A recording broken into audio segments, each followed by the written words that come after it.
you had one piece of career advice you wish someone had given to yourself when you were starting out, what would that be? What would that look like?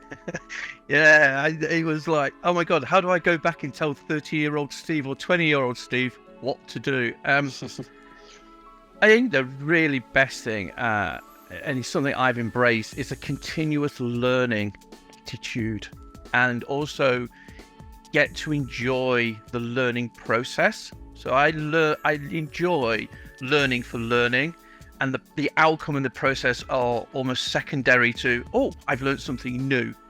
So it's part of that, embracing that growth mindset.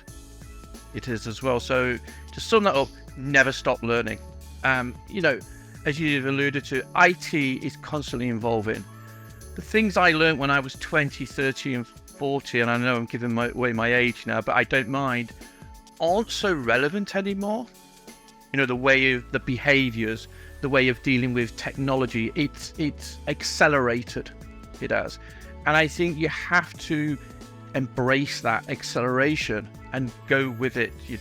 I also think that things you learn today, you don't just do a scattergun approach.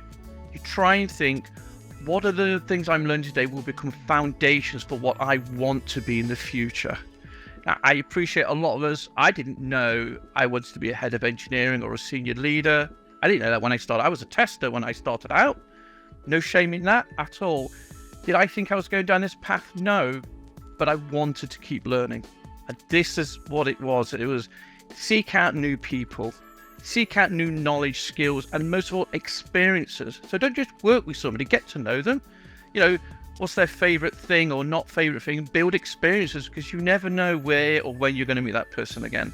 It's easy to throw phrases out like adopt a growth mindset. Okay, I'll go and read up on the buzzwords, but for me, when you do that, you've got to build your own belief and your own resilience that your abilities can develop, can grow, okay, through your dedication to hard work. And actually, this will help to transform you for the future. What I learned today is not necessarily what I need today. What I'm using today is what I learned 5 and 8 years ago. So I learned about DevOps and Agile about 8 years ago, and I'm just embraced it and using it now every single day. Leadership, people leadership, which I'll talk about later. These things were hard won years ago and now bearing fruit. The second part is embracing the growth mindset and never stop learning. It is, don't restrict how you learn to how you currently learn today. And what do I mean by that? I mean, go find a new book. If you don't read, go find a book to read, or an article to read. Go find a new author. Go to LinkedIn, find somebody you go, well, they're a third link, however it's called, but go and find out who they are. What do they read? If they're a leader of engineering or a director of engineering, or for example, what do they read? Who do they talk to? Go talk to new people. You and I, Tom, we've not spoken before. Here we are. Look at it. This is the outcome. This is the fruit of a few simple emails. I think this is a great example of a growth mindset. We've now formed a connection. Where will that go? We don't know yet, but we're both embracing it. Talk to people. Webinars. So online, this is another great example. Listen to packaged information like this. I can't attend everything. I can't. And the last bit on this, I don't just focus on my current role and my current skills. So I started as a tester, then moved to test automation, then quality engineering. Now I'm head of engineering. All very distinct roles, distinct skill sets and behaviors are needed. And I like to think that it's not just my personality for what I've got. It got me here. It's the fact that I'm willing to step out of my comfort zone. So from a tester to an automated tester, learn a bit about development, automation tester to quality engineer, embracing quality, not just testing. It's that willingness to do that and have the belief to do that. So yeah, in a nutshell, mate, I think career advice, never stop learning.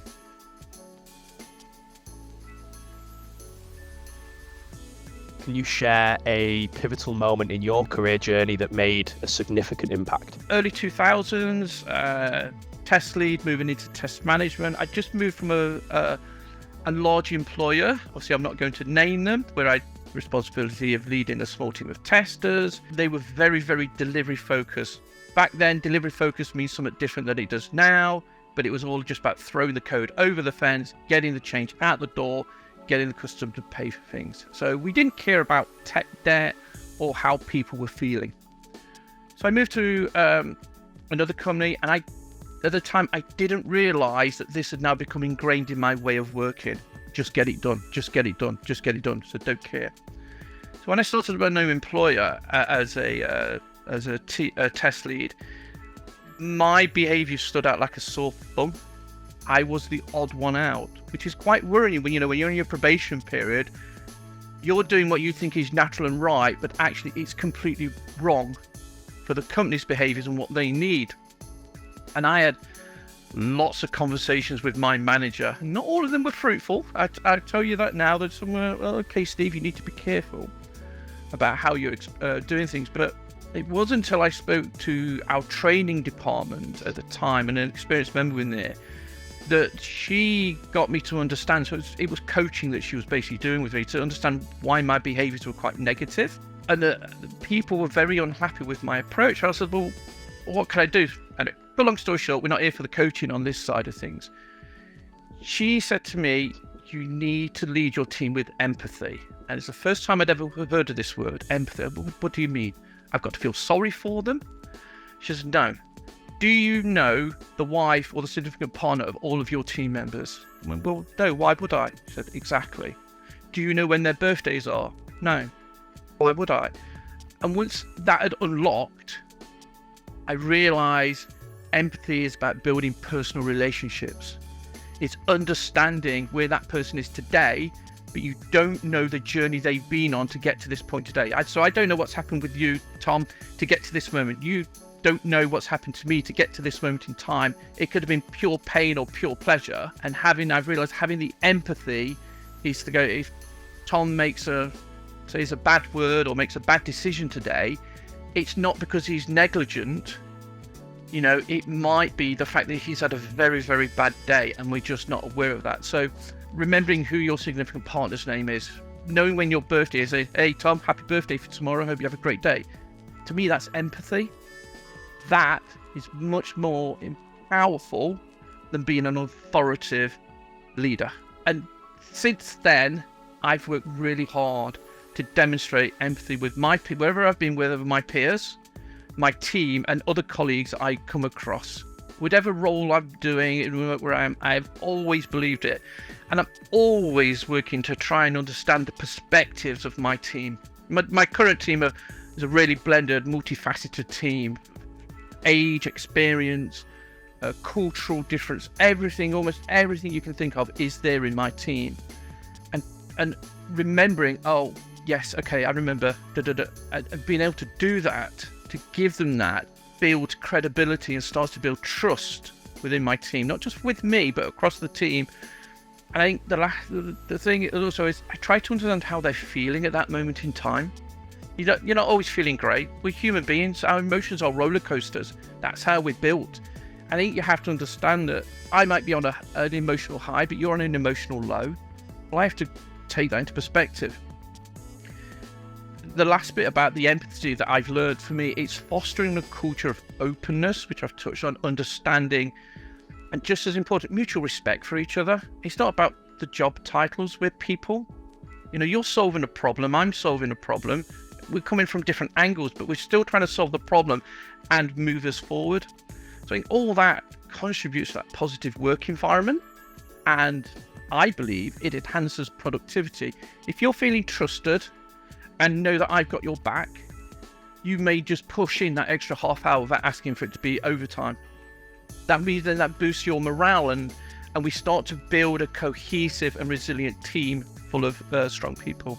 So yes, mate, empathy, that one word, and I genuinely still struggle to see that in some other people I talk with. How do you approach challenges and setbacks in your professional life? And if you do have one, what's your kind of go-to strategy for overcoming them? So how do I approach challenges? I've given you the answer, empathy.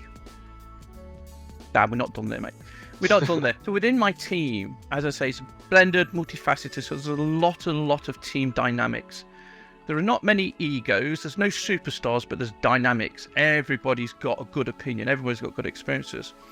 So I work really hard to build an open two-way communication and collaboration culture. So that's not two-way to me, it's two-way across the team. Because I'm not there in every meeting, every decision. They have to self-manage. They have to learn to trust each other and work with each other. So I encourage them to voice their ideas and concerns, not just with me, but again with each other. You know, ideas, new ideas, anything that they think will help us move forward is actively encouraged.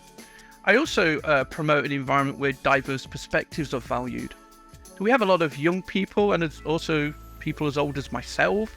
So there's two different perspectives there straight away. So the younger people are usually the ones who aren't heard. So I encourage them to talk, you know, where they've come from, how they've got here.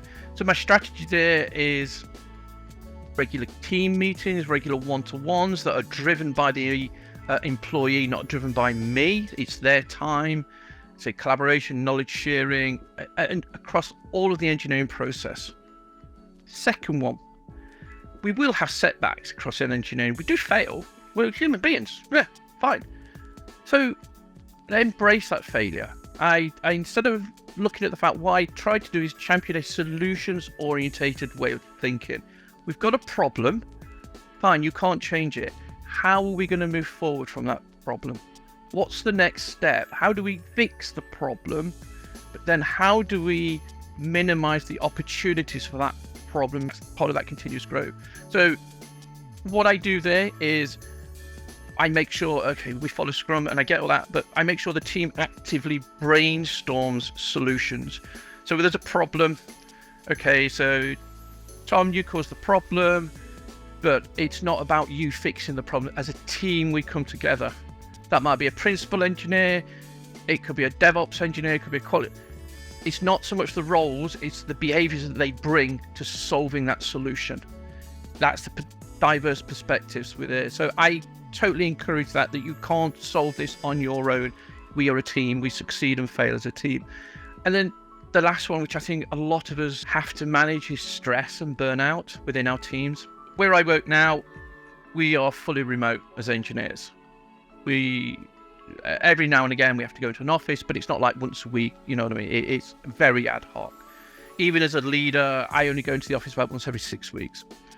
But what I do is I'm always talking about a healthy work-life balance. So end of the week, I meet up with my managers. I'll say, so what are you doing for the weekend?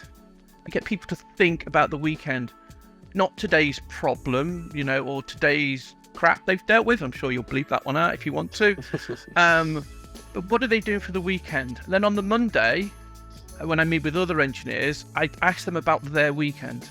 So what did you do? Again, it's to bring that feel-good factor in. I also try to explain to them not to feel overwhelmed with the volume of work. Don't succumb to unrealistic expectations about the pace and the volume of work that we have to do. I empower people. In fact, not just about, I give them the autonomy, any of my engineers, to say no.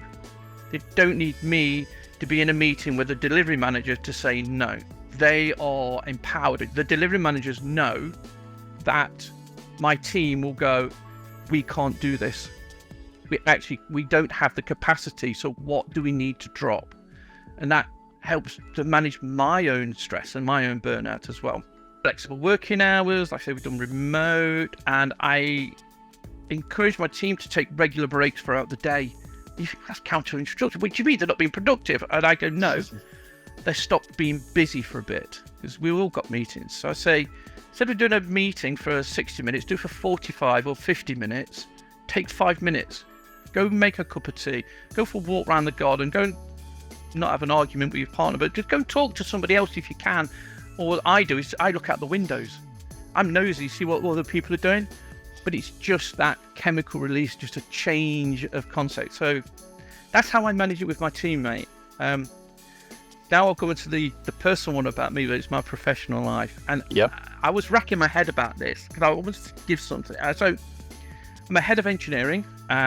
I'm not a software engineer, never have been.